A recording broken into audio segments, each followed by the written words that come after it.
Thanks everybody who participated in week two discussions. As you know, that in week two, the discussion was about three questions. The question one was about what leadership skills and traits you really appreciate in a leader.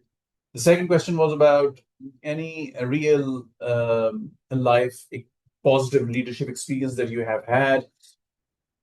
And the last one was about the different generational differences, if any, are present between different leaders belonging to different age groups. So, in terms of the first question, which I think was one of the most important questions among the three, so what I did, I reviewed all of the comments that you have made about different leadership skills and traits, and I identified the common traits across all the discussion posts. And there are 18 of them. And again, these 18, in my view, are one of the essential sets of leadership traits as well as the skills. So something which is you can have a skill, but also then something which is deeper than a skill, which is ingrained in the behavior of a person, which is coming obviously from their character and personality. So, for example, empathy, emotional intelligence, and trusting the staff. These three came across almost, I would say, 80 to 90% of all the discussion posts that you have made, which gives us a signal that what traits are actually the most important for staff. So obviously, we all like to be treated with respect. We all like to be treated in a way that our emotions and feelings are being acknowledged and respected on. And then also we are being trusted that we are capable of doing the job which have been, assigned to us. So these three um, were very common, as I said, across most of the discussion posts. Then comes the other um, traits which were less common but still very important and prevalent in the discussions. So, for example, consultative, be able to be consultative with staff, then authentic also, then capacity to listen, which is a part of, I would say, consultative, because you can't be consultative with other people if you're not listening to them. Some of you mentioned that a leader should be accountable also. That is, when they make a mistake, they should acknowledge it. They should be flexible, and they should have a clear communication. Some of you mentioned, which I view it to be very important, that is, a leader should also be able to give a vision to an organization, right? And then makes that vision through their empathy, emotional intelligence, and consultative nature to make it as a shared vision.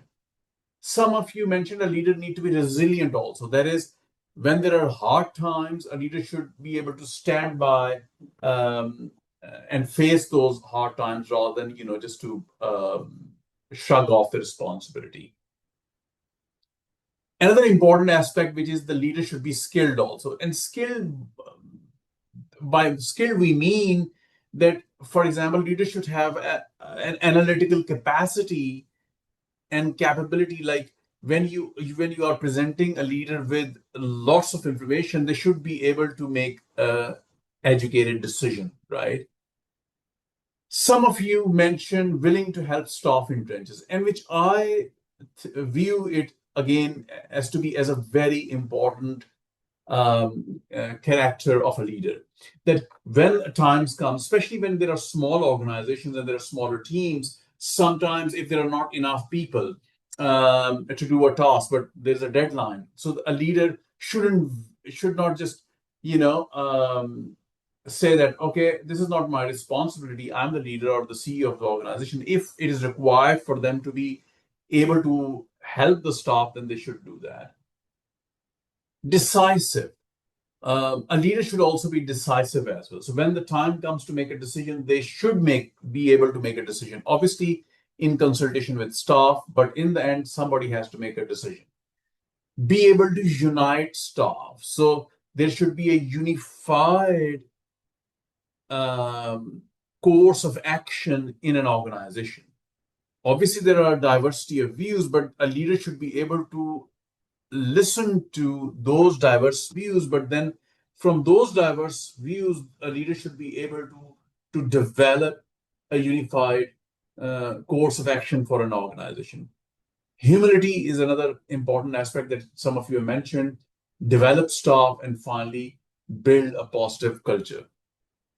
Right? So be able to build a positive culture. And again, a lot of the things that I have earlier said, which obviously I collated from your discussions, that they will contribute organically to building a positive culture. So any organization in which a leader is listening to staff and consultative and has empathy and entrusting to the staff also, then in that way, this will create a positive culture. So thanks again for making contributions to the forum and sharing your views about positive leadership skills and traits. In terms of the last question, that are there any generational differences? So I would say from the discussions, there is no general agreement. Some of you said, yes, there are generational differences. Some of you said, no, there are no generational differences because they have found some things from a very Gen Z managers, which they were not expecting from Gen Z, right? And so on and so forth. So we need to be mindful of the context in which leaders are operating, and there can be differences based on that context. And sometimes, of course, there can be some generational differences, as some of you have acknowledged.